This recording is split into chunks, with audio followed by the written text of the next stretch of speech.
बिस्मिल्लाहिर्रहमानिर्रहीम। मैं कैसर अब्बास जाफरी, तुसी देख रहे हो जाफरी फूड ऑफिशियल। उम्मीद करदा कि तुसी सारे खैरियत नाल होसो। जेड़े भी वीवर मोमिन मुसलमान बीमार हैं, मालिक उन्होंने शिफाए कुल्ली अता फरमाए। अज मैं तुहाडे नाल आलू गोश्त बनाने का तरीका शेयर कर रहा। पसंद आवे तो वीडियो को लाइक कर छोड़ना और चैनल को सबसक्राइब कर छोड़ना। चलो जी, इंतज़ार ना करांदे बनाना शुरू करते हैं। बिस्मिल्लाहिर्रहमानिर्रहीम। साढ़े को 1 किलो गोश्त है, वड्डा बीफ गोश्त है। उस तो इलावा लहसुन अदरक है, ये भी अस छिल है। हरी मिर्चा की कटाई कर ली है, तकरीबन 10-12 हरी मिर्चा। आधा किलो साढ़े को प्याज आ, इन्हों की भी कटाई कर ली है। 1.5 पाव साढ़े को टमाटर आ, इन्हों की भी कटाई कर ली है। और हरा धनिया। हुण तुहानूं बनाना शुरू करते हैं जी, दसते हैं किस तरीके नाल बनाना है। बिस्मिल्लाह करते हैं जी। सब तो पहले अग जला लेने। एक बड़े साइज़ का पतीला रखा है।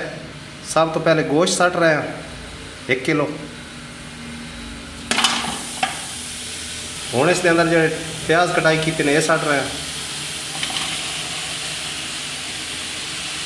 नाल है इसके टमाटर, हरी मिर्च,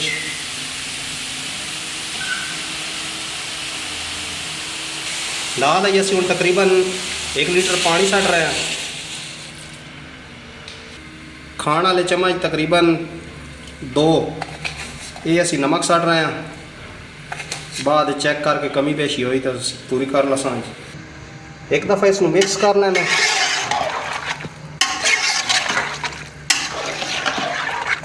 मिक्स करने तो बाद इसनूं ढक देना ताकि साडा गोश्त और टमाटर प्याज वगैरह सारे हल हो गए और गल गए। एक दफ़ा उबाल आ गया, देख सकते हो। हुण इसके अंदर असीं लहसुन अदरक का पेस्ट सट रहे हैं। एक दफ़ा मिक्स कर लेना। तकरीबन 15 मिनट वास्ते और ढक देने ताकि ये जो पानी अस इस शामिल किया है खुश्क हो वजे और गोश्त ही साडा गल हो। माशाल्लाह देख सकते हो पानी बिल्कुल खुश्क हो गया। प्याज टमाटर साढ़े वो भी बिल्कुल हिक जान हो गए ने। ये बड़ा आसान तरीका है आलू गोश्त बनाने का।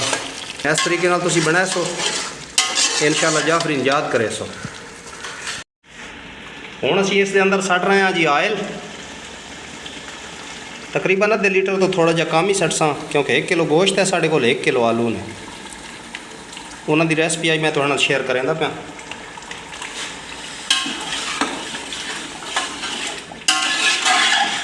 इत्थे हुण अच्छे तरीके नाल इसकी बुनाई करनी है।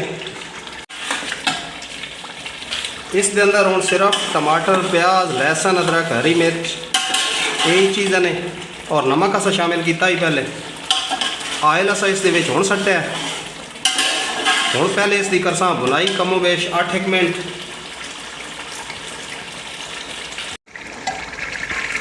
पाँच मिनट हो गए बुनाई करते हैं। हुण असीं इस दे विच मसाले सट रहे हैं। 1 चम्मच गरम मसाला है पीसे हुआ, 1 चम्मच ही हल्दी है, आधी चम्मच काली मिर्च है पीसी हुई, आधी चम्मच लाल मिर्च है, आधी चम्मच लाल मिर्च है कुटी हुई और 5 इलायचियाँ ने खुशबू वास्ते। ये असीं इस दे सट रहे हैं। कोई लंबे चौड़े मसाले नहीं सट रहे हैं। असल कौरमा मसाला या खड़े मसाले असीं कोई भी नहीं इस दे ला रहे हैं।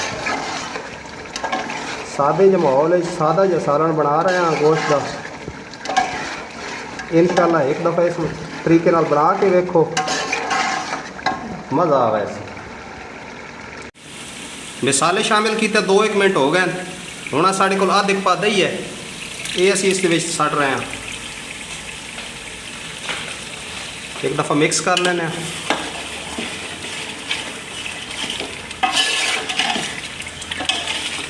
पाँच एक मिनट और इसकी बुनाई कर सा, इंशाअल्लाह अच्छे तरीके नाल बुनाई हो वैसी। मिनट हो गए बुनाई कर दें। देख लो बिल्कुल आयल छोड़ गया गोश्त साडा। हुण है साढ़े को 1 किलो आलू आन, इन्हां दी असीं कटाई कर ली है और इन्हां नूं धो लिया। इन्हां नूं इस दे विच सट रहे हैं।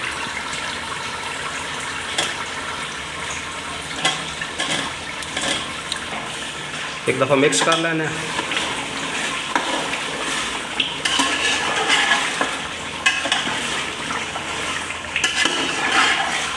इतों 8-10 मिनट और बुनाई कर सा। मैं अगे भी अपनी वीडियो के आ रहा ना कि जितनी एक बुनाई अच्छी करे सो इतना एक सालन बड़ा मज़ेदार बन सी। ये गल बिल्कुल ज़हन नशीन कर ले। अगर तुसी बुनाई ना करे सो सालन का मज़ा नहीं रहा है। तुसी वेखो तो सही एक दफ़ा मिसाला वेखो बिल्कुल एक जान हो। इस टाइम असी दरिया झेलम के किनारे ते मौजूद हाँ जी। आ वेख सकते हो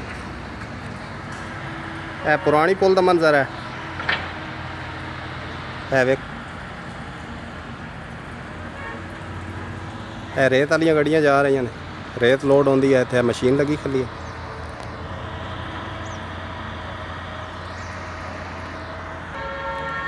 अफतारी का टाइम होने वाला तकरीबन अद्धा 1 घंटा रहा है जी। यह साड़ा किचन है जी। आलू और गोश्त की बुनाई साड़ी बिल्कुल कंप्लीट हो गई जी। हुण असीं इस थोड़ा जिहा पानी सट रहे हैं। इतना है कि पानी ऐड किया है जो साढ़े आलू गल पए। एक दफ़ा मिक्स कर लेने। हुण इसमें एक दफ़ा ढक देने मट्ठी अग ते तकरीबन 10 तो 15 मिनट। 15 मिनट हो गए माशाल्लाह। सालन साड़ा तैयार हो गया है। आलू भी गल गए, गोश्त भी गल गया। हरा धनिया सट लेने उत्ते। माशाल्लाह माशाल्लाह कितना प्यारा सालन बना है। नेड़े की प्लेट के अंदर पा के तुम चेक कराने।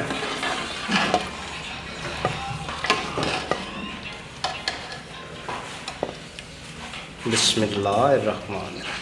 ए देखो, ए देख सकते हो। ए देखो जी माशाल्लाह कितना प्यारा सालन बनया है। ए थोड़े सामने चेक करो। कोई टमाटर कोई प्याज नहीं नज़र आया। बिल्कुल सारे यकजान हो गए ने। अगर मेरी वीडियो पसंद आवे तो उसको लाइक करना और मेरे चैनल को सब्सक्राइब करना।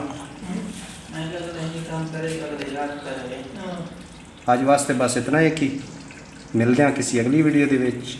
अल्लाह हाफिज़।